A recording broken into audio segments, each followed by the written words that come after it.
and lonely this journey can be. And we truly believe that when you have the right support, it makes such a huge difference. So let's get started. I just want to introduce our amazing Bron. So Bron's a highly experienced educator with a holistic approach, placing children at the heart of learning. Since the 1980s, she's combined academic guidance with emotional and social support to nurture the whole child. She's contributed to several educational initiatives, including her role as learning support educator at Kristen, as well as the head of emotional intelligence at Age School in Takapuna. And she actually played a huge role in starting the team there as well. As well as that, beyond the classroom, Bron integrates wellness and education, drawing on her expertise as a certified yoga facilitator, a Reiki master, Wonderland fairy dust educator, and Inner Mojo social emotional performing arts facilitator, and a Seasons of Growth coordinator. One of her many superpowers is her creating an inclusive learning environment that promotes well-being and emotional resilience. And with an intuitive and heart-led approach, she empowers individuals to navigate life's challenges with confidence.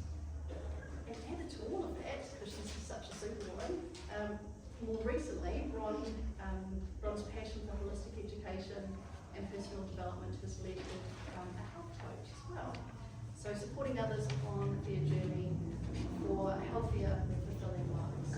So please help me welcome Bron to the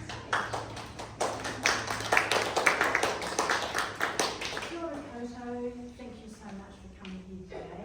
Really grateful that you have been able to put your time aside to come and learn just a little bit more about what we're doing here today. Just confirming I have clicked. Have we moved on to a new slide? Great. Now you'll need to bear with me today. I was hoping I'd be able to internalise this and keep this in its little safe place, but I'm recovering from a concussion. So if I go off course, running back, it would be really supportive. And I think your mum needs a drink of water. She has one. Asthma. Yeah. So a little bit about me. I am the mother of 5 incredible children. I have 4 beautiful in Okapuna. And yes, I've been in the education game for 4 decades. I don't know where that time has gone. Blink and it's over. But to you, how often do you thank you for all that you're doing with your children? Because it was one thing for me to bring up my children in the 20th century. You guys are doing it in the 21st century. And I'm telling you, it's so much harder. And when you add to the mix neurodiversity, you have a chemical cocktail that can often leave you really frustrated, your child angry, and alone. Please know that you are not alone. Because, yes, I've walked this journey. We actually, 3 of our children have been labelled. We have ADHD, autism, and dyslexia type 1. I'm going to give you a little bit of history about our eldest child. This wee wonder was incredible. However, schools hated him, and he hated schools. I was keen to walk the path we've travelled in the 90s, and so the first area of change we looked at was, you guessed it, food. We tried to eliminate everything from his diet. Do you think that went down well? No. He was incredibly frustrated. But with the help of forward-thinking homeopaths, naturopaths, and energy workers, we looked at this, the gut-brain axis. All of these things became his go-to, and in the process, our go-to also. So it wasn't just his outlook that was improving, we all were, as a family, becoming closer, connecting more simply by looking at introducing this into our everyday lives. There is a document, I think some of you have it, and it has all of this information on it. So I'm not going to read through them all because you can do that for yourselves later. Got this now. It wasn't back then so much in the 90s, however it is now. It is a link with neurodiverse labels to the following: your gut health, your bacteria imbalances, the inflammation inside your gut, your mood, it's affected, your social behaviours, your dietary changes, you get a leaky gut. But if you change that up, these things can improve. How did we do this? Well, back then we did omega-3 fatty acids. Vicky hated it. It was a salmon fish oil product. Getting that into him was incredibly challenging. So we had to add things like powders and flavours that made it tasted great in the morning, because the thing he hated the most was burping. What happens when you burp up fish oil? That smell. And that was another thing that added to his low self-efficacy. He felt not only could he not understand what the teacher was talking about, have to say sir when he didn't want to say sir because they had no respect for him. He didn't want to smell different. He didn't want to be different, and he needed that wraparound care that he was desperately searching for, and no one was prepared to offer him. These, when you remove these, you're going to get a happier chappy. And I'm not saying it's going to be easy. You need to do it together. Because when you do, your gut health does improve. It's closely tied to behaviour and mood in autism and ADHD. And I want you to know that if you have dyslexia, some of these things are going to improve also. How do I know this? I am dyslexic. It's not my it's a superpower when I flip the narrative and change how I think about words. But words are not my natural go-to. It's the reason why I became an educator. Because back in the 80s, guess what? Didn't have to do exams to become an educator. Very different now. You've got to write essays. I'm very blessed that I didn't have to go through education.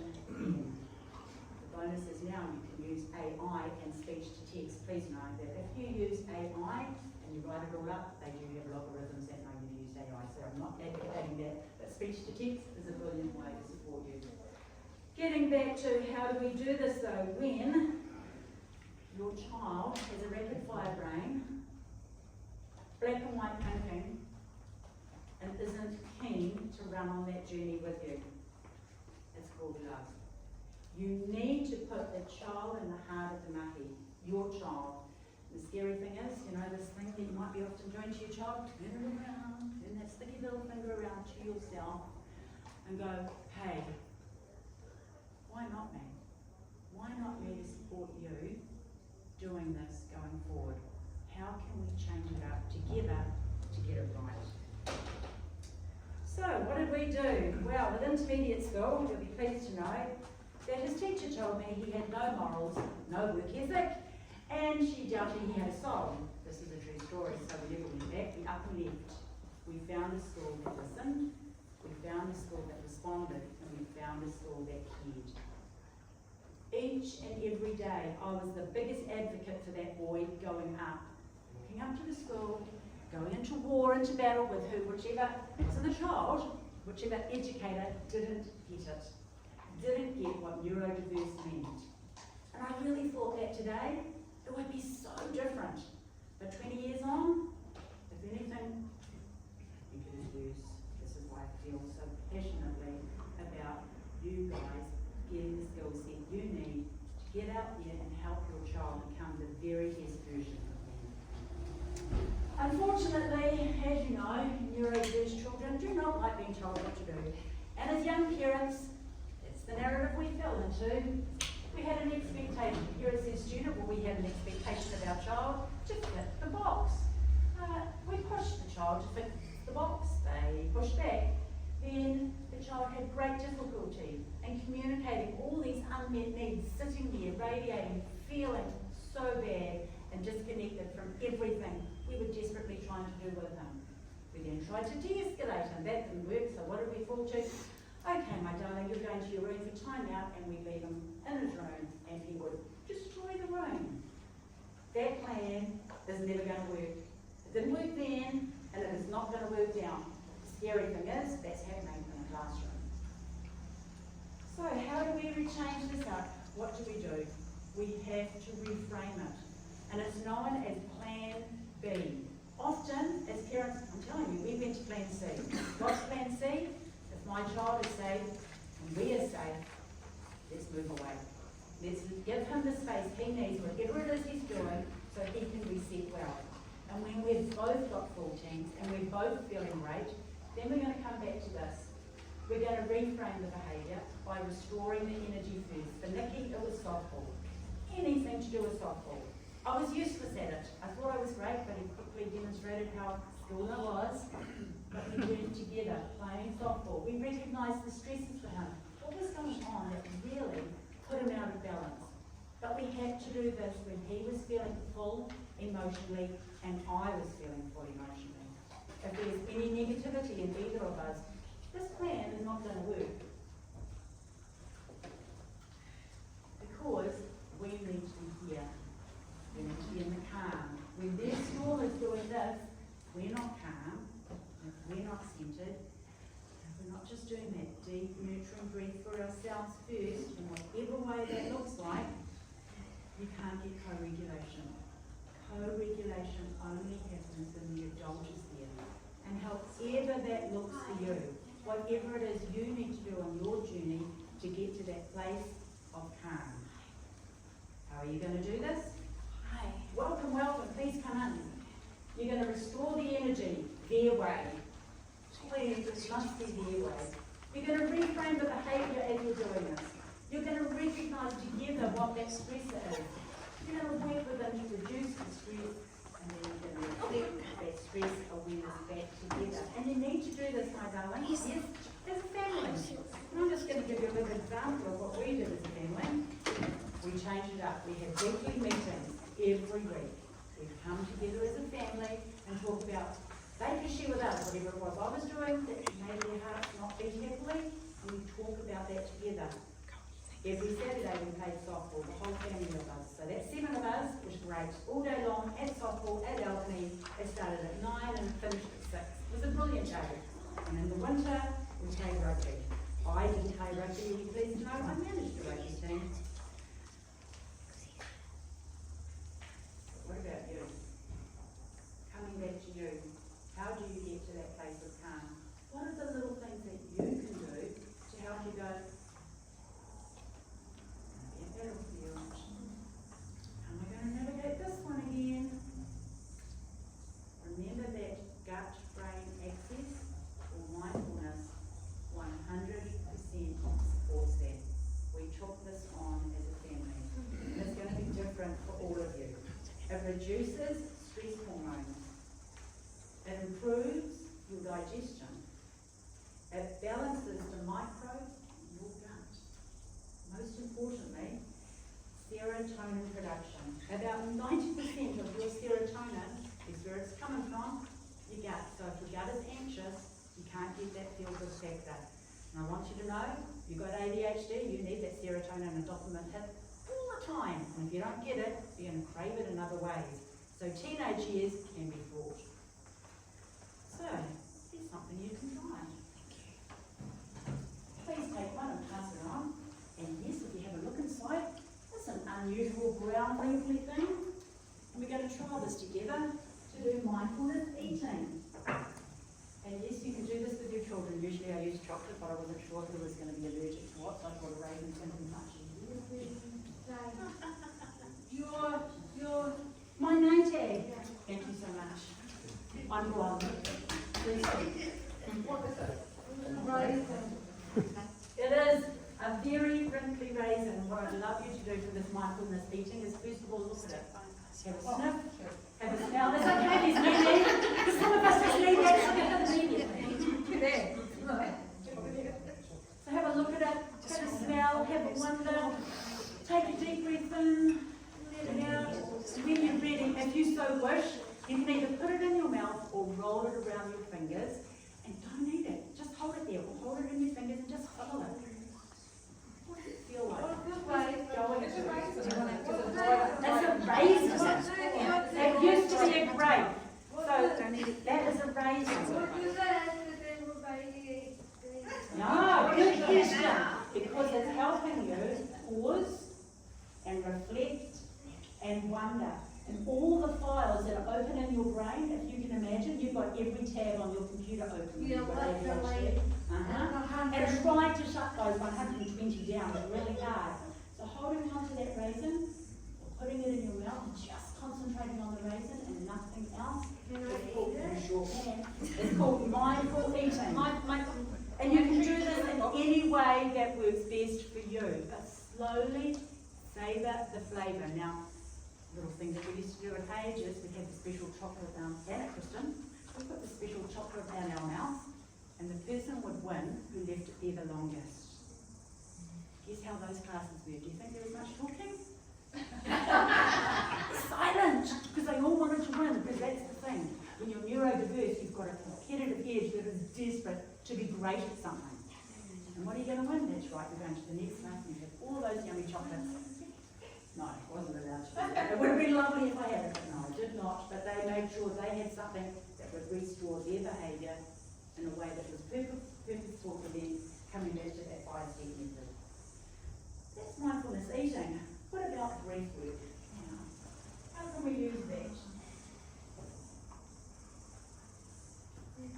Come on, Let's get that one, Miss Tree. down.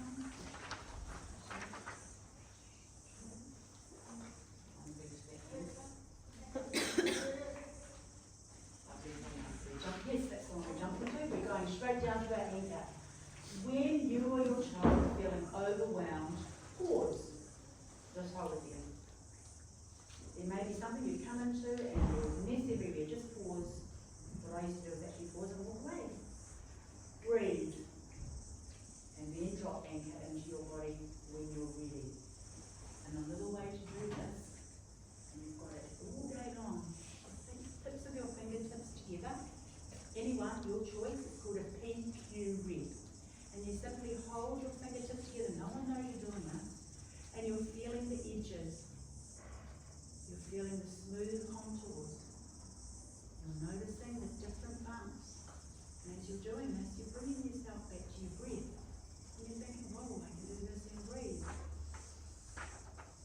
And then you keep holding those fingertips and you notice the sounds outside of the room.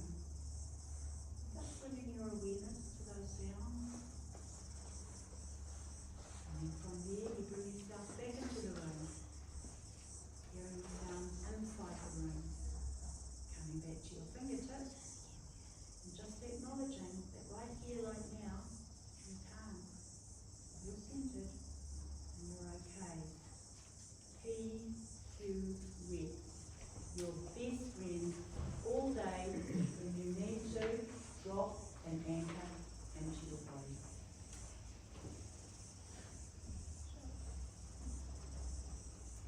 Gratitude journal. Thank you so much to everybody who did this for me before.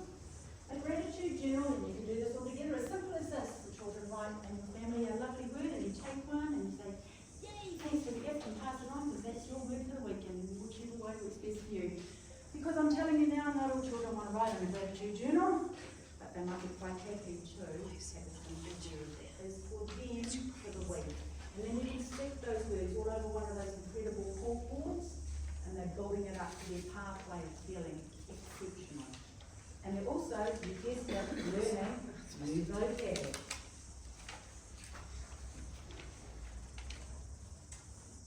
And this meditation, I know it's not for everyone. For me, I need to be outdoors, I need to be walking, I need to be looking and seeing. Wherever if I feel like I'm going too fast, this is my meditation routine. Are you ready? It's called the corpse position.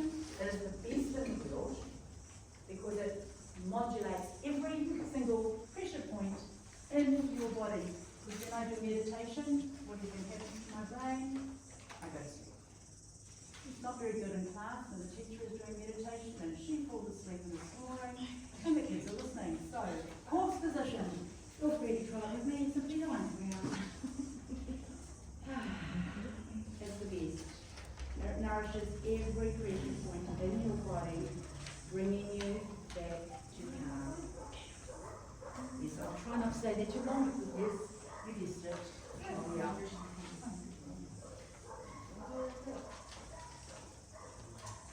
So much. Yes, I know these work. So when it comes to these incredible products, I have seen them work firsthand when I was working at Hage. See this here? Before taking it, and it's this lovely liquid at the back of the room, many of my my students were on. Before taking it, my students were like this. Hi, how are you doing today? Yeah, great day. Oh, what did you say we were doing the second hole? On the second? We were moving on to the next person. It was a busy environment. If you can imagine bees in a hive, that's what it was like. This is actually recorded information. So here we have before taking, this is what the brain is looking like. After taking, this is what we see, and that's exactly what you see in the child. They go from being a bee to working together, stopping, being present. And finally, sorry, that's my dyslexia, NRFI and NRF2 and AXO. Oh my goodness, this is what the students would say. That's what it felt like in their brains. Multiple highways open, tabs open. And this again is actually recorded from a special. So this is a neuroscientist in the States who did this with his patient who had ADHD. So it's real research. It's not made up, this is real.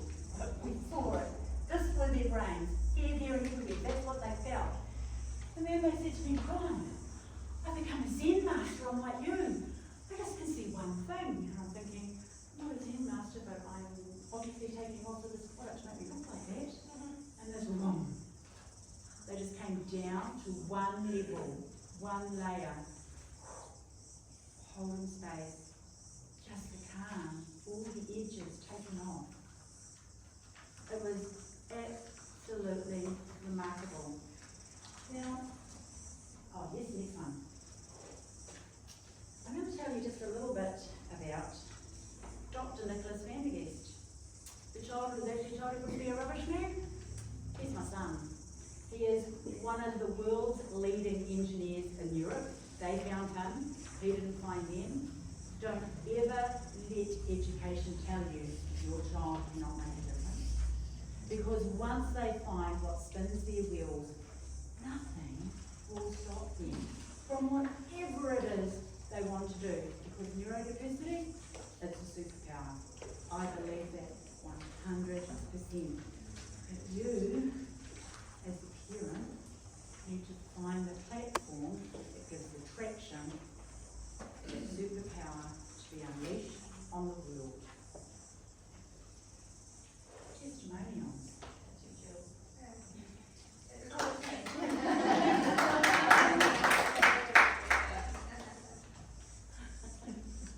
Hi everyone, my name is Julie Wilkes, or Jules, stuck on here. I don't like speaking in front of people, but I was asked to come and give a testimony of my story. I like this raisin thing. Normally I'd be really nervous and pull my raisins. So I am the mum of 3 children, one of whom is in the back there. My eldest son was diagnosed with autism spectrum disorder and ADHD at the age of 5. Now prior to the age of 5 we knew that there was something that wasn't quite working in terms of his behaviour. So we tried everything. We tried, we went to see the doctor and I said we want to go down the natural route, and he said, why don't you try something called pycnogenol, which is like pine bark extract, taurine, and he gave us all these different things, but nothing really made a difference. Prior to CBD oil being available in New Zealand, we illegally got them imported, and it did the opposite. So he went hypo. So then we thought, no, we're not doing that anymore. So we were still trying to find something really natural that was going to support him and just sort of calm him to the point of where he could function.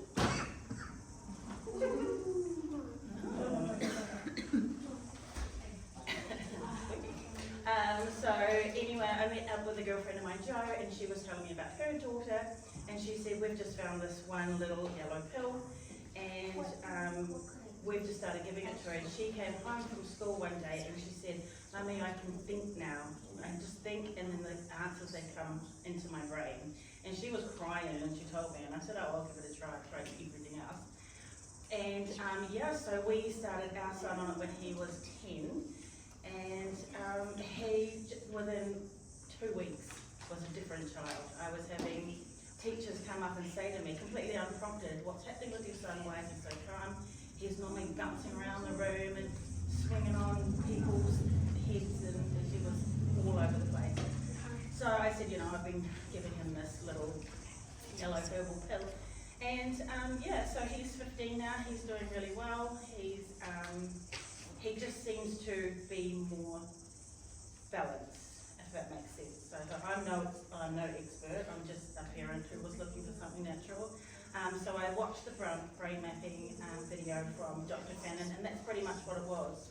He was all over the show, and all of a sudden he could sit down and he was listening to the teacher. So 5 years on, he's still taking it every day. I decided to get in on it too. I was diagnosed ADHD in my 40s. So I started taking it, and I got off all my ADHD meds as well, my anti-anxiety pills, because now I just feel level and balanced, and it's literally 5 herbs.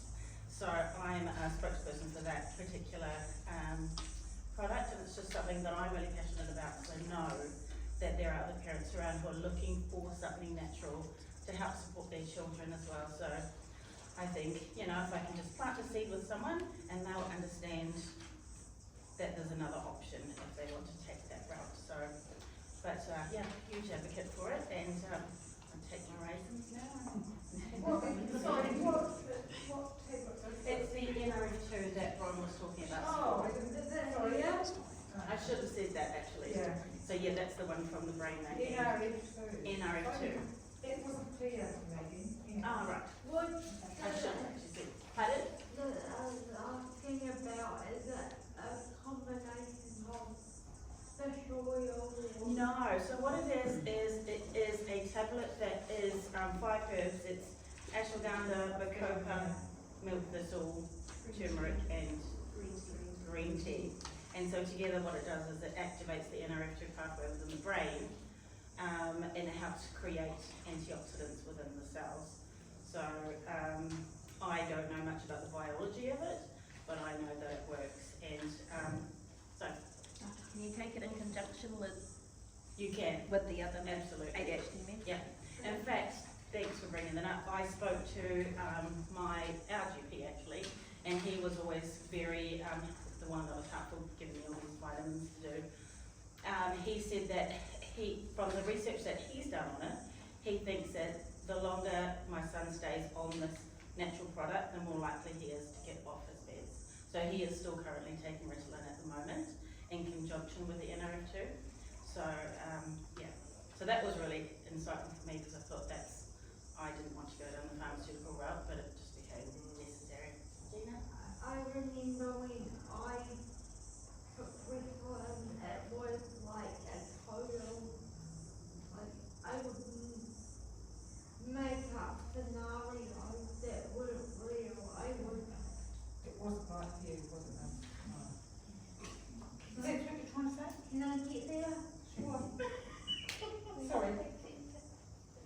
Whether I would prioritize, like I would have terrible anxiety when I went to my dad's house because my stepfather was. And it wasn't until I got off it, like, I realized like how unhappy it was making me. What was it? Was Ritalin? Yeah.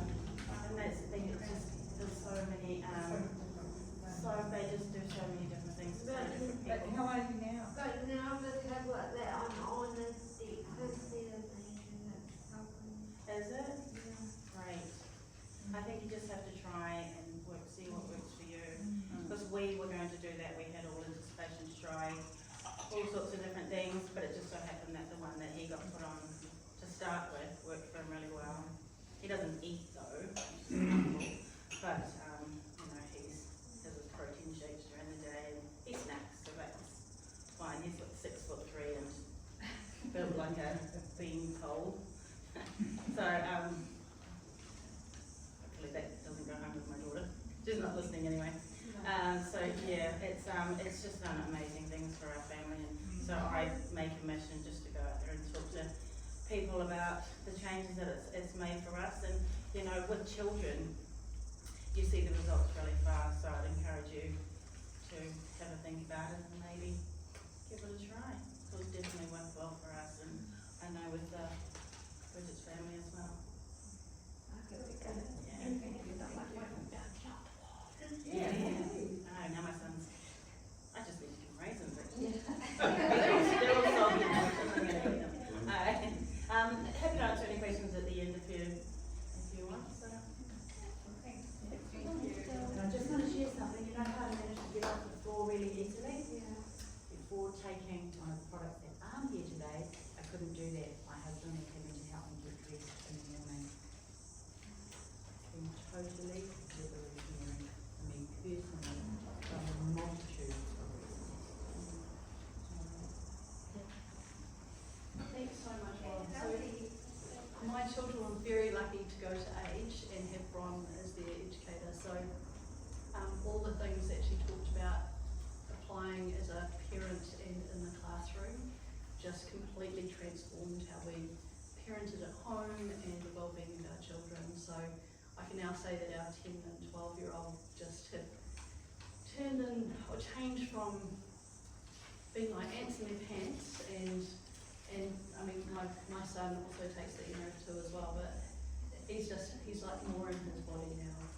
But it's been a holistic approach with all the things that Ron talked about there, changing our parenting and the support of other parents as well and amazing educators. So it takes a village, right? So yeah. So thank you so much, Ron. It's absolutely amazing. So now we're on to, is it applicable again? Oh yeah. Oh yeah, perfect. I accidentally put myself up there. No, that's great. So I'd like to introduce Captain. So she's dedicated to supporting the unique learning style of neurodiverse students within their current education environment. So she's seen firsthand the impact of unrecognised learning blocks can have that show up as supposed disruptive behaviour or poor academic performance. Often these are warning signals of students struggling, and they only emerge when learning challenges have been present for far too long already, and I'm sure I see a few nodding heads there.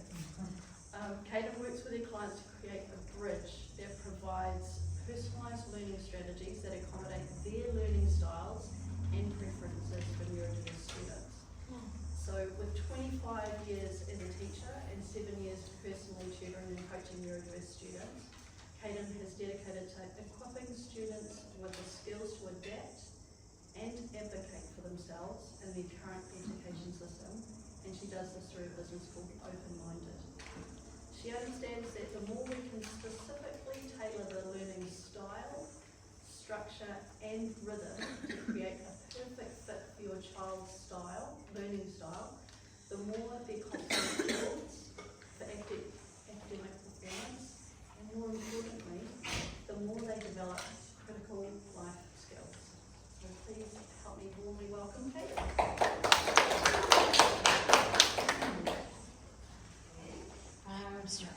Water. So my name is Katon, and Bridget read a lot of things about what I do, and some of it you might have caught, some of it you might not have caught, but I'll just explain it in quite simple terms. Basically, what I do is when a parent calls me, they're trying to find out how can you help my child with literacy or numeracy or something. And the reason that's how they first get a hold of me is because that's a quantifiable, measurable thing that you can provide support with. Whereas all the other things that are actually going on are what's kind of dictating that. So the educational advocate is really the difference between how I work with kids and, like, say, regular tutor. Let's see, it's looking. It did a second ago. Thanks, all right.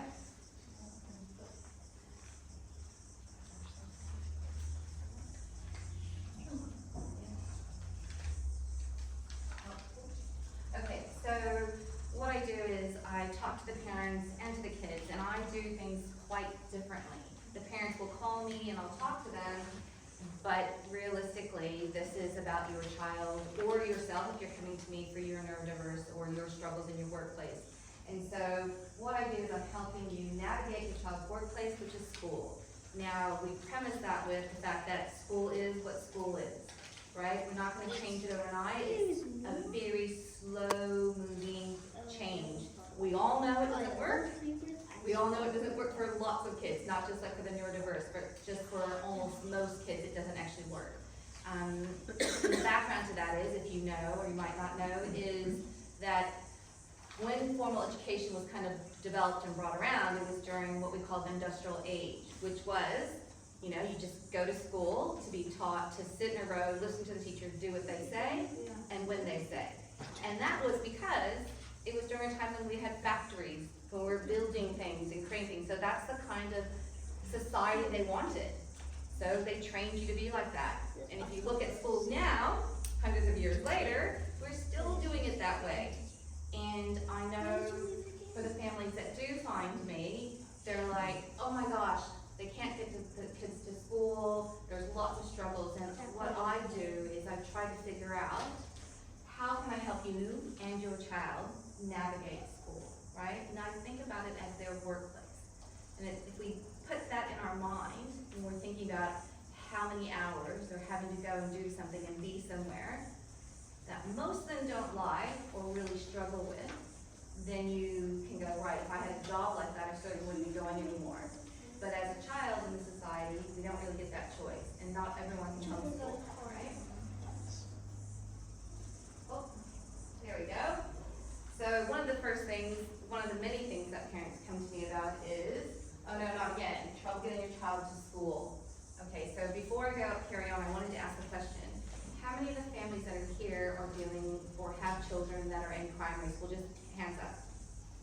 And how many have students or children that are in intermediate? How many have students or children that are in high school? Okay, so if you're here and your child's in primary school and intermediate, you know what? Your child is going to be so thankful. They should be so grateful that you're here, because you are going to put a stopgap in the trauma that they're experiencing, that you see the result of every day, whether it's getting into school. So one of the big things is, do any of you have children that struggle getting their child to school, like they don't want to go to school, or sometimes they're just reluctant learners? Yeah. So many of the kids, if they're at that point, and often it will start happening later in primary school, intermediate, it really shows up if they've not been seen and heard for how they learn. And so my goal is to help find out what is going on and understanding your child. So it could be they're struggling with reading, or they're struggling with social situations. They're overwhelmed by the sensory things that are going on. But one of the reasons why it's difficult to understand for you as the parent is, as the child, they don't yet have the experience or the vocabulary to tell you what it is they're having a hard time with. So how I help with that is kind of helping educate your child, but also coaching the families into saying, oh, what's happening? Because I've been a teacher in classrooms for over 25 years. I can kind of imagine what might be happening for them, and then kind of have the conversations while I'm tutoring them. Because as you know, people don't just generally go, oh, I'll go to therapy and just tell you what it is. Often they don't know what it is. So what I do is try to help find out what it is by working alongside with something the child wants to do. And what do they want to do? They want to be successful. They want to do what their friends are doing. They want to be able to do it by themselves. They don't understand why they can't listen, or why they don't remember the things that I've told them, why they can't see clearly, or why the words are jumping off. And often, you know, in a classroom with 25 or 30 kids, the teacher, especially if you're well behaved, you fly under the radar. And so what the kid does is they just come up with survival to fly under the radar until it's well too much. And by the time you find out it's too much, now we've got 2, 3, 4, 5 years. And how do we go back to find out what it was? When did it start? So one of the things that I do tell parents is helping you understand your child, but also helping your child understand themselves. So even if coming to this today gives you some ideas about how to have a conversation with them, even if it's not direct, because often you can't do it directly. It has to be like while you're driving in a car, while you're playing a game, something where it's not the focus, because then they can kind of think back to it. But the other thing that happens is, I think with a lot of students is, does this ring true? Out of sight, out of mind. They go to school, they come home, and they don't want to think about it anymore, so if you ask them about it, they're like, I don't know, yeah, it's fine, whatever. Despite the fact that they might have had many challenges coming up against them throughout their day. So what we have to do is we have to find out what the root cause is. And when you do something alongside them, like when I work with students, I use the academic tutoring, like getting that writing assignment done, studying for that math test, whatever it is, to kind of work with them to see where their challenges are coming up at school. Short conversations to find out the insights of how it's going. And then explaining it to them, oh, do you know why that is? That's because this is what's happening to you. It's like, you know, there's nothing wrong with being dyslexic or ADHD or any of the other neurodiverse things. Helping them understand, I do things and see things that way because that's how I am.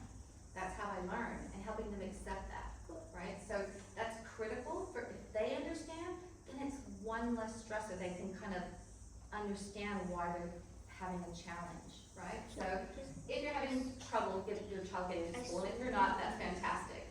And then we'll talk about the other end, when they come home, what that might look like. All right. I think it's because we take too long in between. There we go.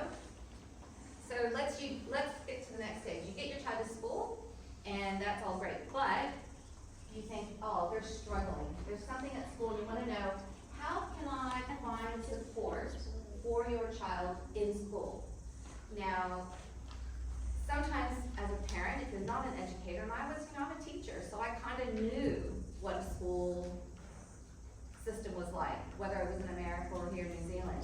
I could figure out the resources that were available to my child or to the children I work with, whether it was when I was teaching in a regular classroom or when I was doing things on my own.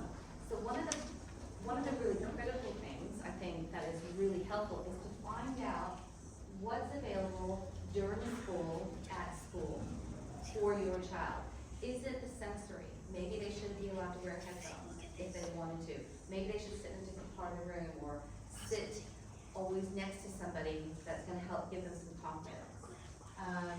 And then I want to talk about who can you reach out to. Like many of you who do have children that haven't been diagnosed, it's a little bit difficult and challenging to get someone to pay attention unless you've got some really expensive assessment to say, my kid's this. But even if you don't have that, and you as a parent have it in your gut like, this isn't working, I want you to go with your gut.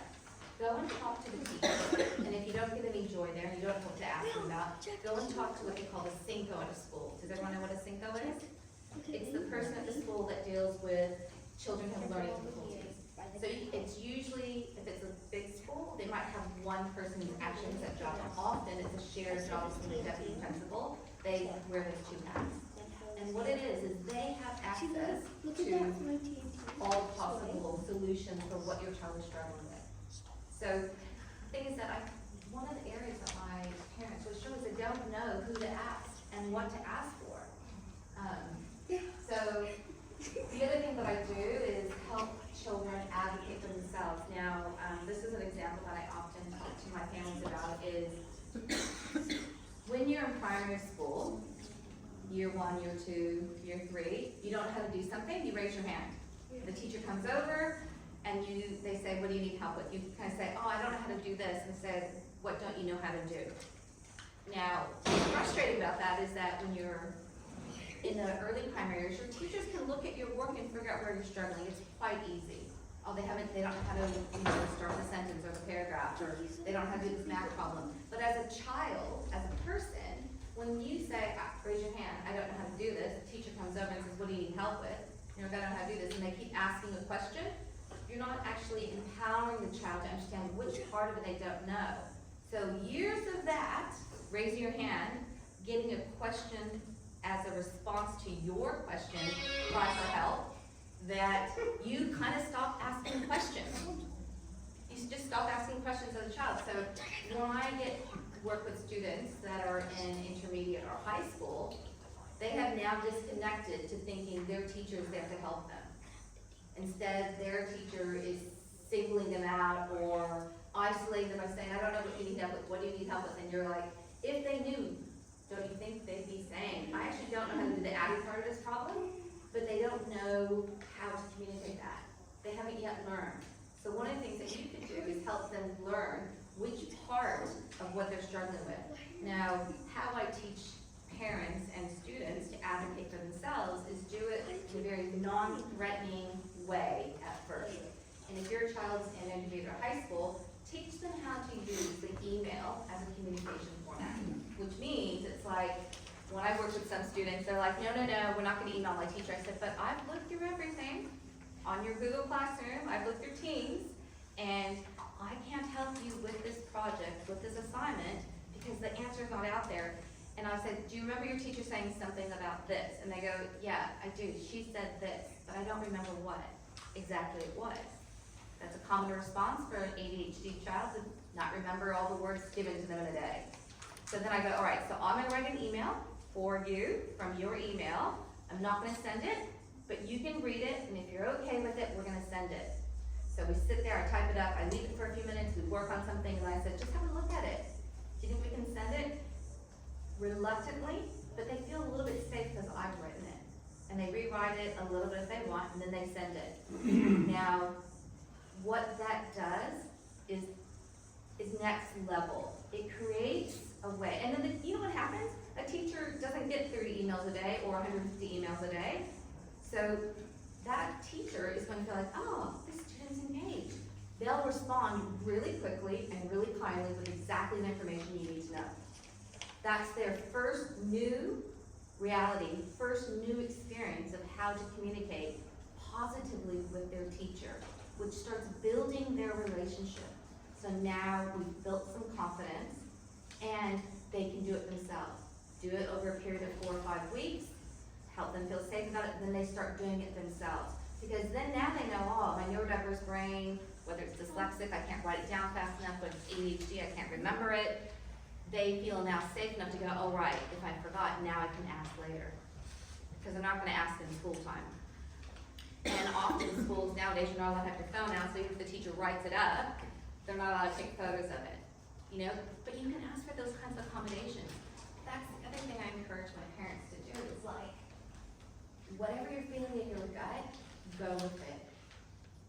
There was a time in education years and years ago where schools were the expert. We had to be led by what they saw, what they wanted us to do, and how they wanted us to do it. But the reality is that it has changed so dramatically in society these days, like Ron was saying. Teaching, living, growing children in this 21st century is so different. And schools and education systems have not adapted to it. Yes, you get the one good old teacher here or a really good principal, but on the whole, you know, they're still doing mass education that actually doesn't work for this society. Because we can't all pull our kids out and change the whole education system, what we can do is, how can I tick a few boxes for my kid to help them feel successful, to get through this better than they would if we just left it alone? You're seeing, you can go to the next slide, you are seeing the next thing. You might not see what's happening during school. They might get to school, all right? You might not see, but you might see this. After school, what is it like for your child? What is it like for you if you're the neurodiverse person? What is it like for you when you finish work? When you finish a day? Either you're down like this, or you're throwing your toys out the cot and wreaking havoc on everyone in your house. Okay, so you're thinking, oh my gosh, what is going on? And then you don't hear anything from the school, like, oh yes, they're an ITIL student, they're this, and you're going, okay, but when they get home, they're like someone else is taken over. And that is what, same with, if they don't want to go to school, what are we going to do? We're going to have to find out what is the root cause, understanding your child and helping them understand why that's happening. Every kid wants to be good. Every kid wants to go to school, and every kid wants to learn. And if they're not feeling good and wanting to school and wanting to learn, you gotta wonder why. Be curious. It's not because they're ADHD or they're naughty. It's something they're not understanding and able to communicate. It's challenging for you parents, I know, whether if you have ADHD or neurodiverse or your child is.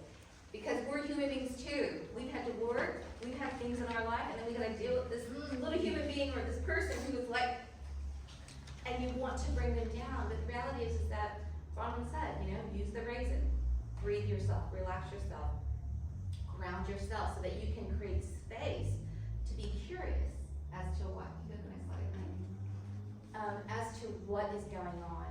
And one of the other things I really want to emphasize is parents or adults that are around children have any kind of, you need to be kind to yourself. It's really hard. It's really hard. And if you kind of looked at whatever was going on with your child or with yourself or with your partner, and you thought, oh my gosh, what is going on? Look at it like this way. All behavior is a form of communication. If we look at it like that, then we can kind of separate what they're doing as an attack on us, attack on their sibling, just being defiant. It's literally they're trying to communicate something they don't have yet the ability to communicate. If you look at it like that, then you can be curious and go, right, I'm not gonna kill you because you're not doing it on purpose. Or I'm gonna right, I hear you, it's all right, and it's hard. Be kind to yourself to know that it's not gonna go well every time. You can just do the best that you can do with what you know. And today you know more. All behavior is communication. So you can literally go like when you're about to lose the plot with them, and you will lose the plot, okay? You're going to lose the plot again. That's okay, because you know better and you're gonna calm down, you're gonna repair that, and you're gonna say, look, you're trying to tell me something, let's figure out what it is. And sometimes maybe you can't do it. Maybe you do have to get someone like myself or Bronwyn or the school counselor or a friend to kind of help with that. And that's okay. Just knowing that one of the other things that we're trying to do here in the next slide is that, yes, this event is to give you some knowledge and understanding, to give you a different perspective, to give you maybe backing what you already know. Sometimes it feels good when someone says something that resonates with you, because you think, all right, it's not just me. It isn't just my kid. It isn't just my family. It isn't just my partner or whoever else. And then that builds community. And, Bridget spoke about it at the very beginning. One of the reasons that Team Elevate and why we started that is to create that sense of community. One of the things that you will have realized is when you've got primary school kids, instant community, right? Because your kid, all parents pick and drop off their kids, things like that are happening. But if you've got a neurodiverse child and they're struggling in that space, with their social space, you kind of start feeling a little bit more isolated. So coming to events like this creates the community for understanding and relationship, where you don't have to explain everything. You can just blah, I've had a really rough day, so-and-so, or I've had this amazing win, which doesn't seem huge to a possibly neurotypical, but for us, we go, oh my gosh, that's amazing. You build that sense of community of understanding is so critical to your well-being as the adults that are here, but also for your children's well-being. And you will add so much value from your experience, just the way that Jules added value about her experience with taking the supplements. But even if we didn't even talk about the supplements, which is part of what we're gonna do, even without that, it's like, wow, it kind of feels good that someone understands you and there's someone that could help, even if it's just having a small conversation. Because often just sharing the load, that's what community does, it really improves everyone and everything in the space. So I think that's it. There are lots of methods of how I work, but this is kind of the general information I wanted to share with you that has resonated with a lot of my families that I've worked with over the last 7 years. And so now I think we're going to have questions and answers. If you have questions for Bronwyn or myself or Bridget or Jules, we can stand up here and you can ask the question, or we can mingle and you can ask questions.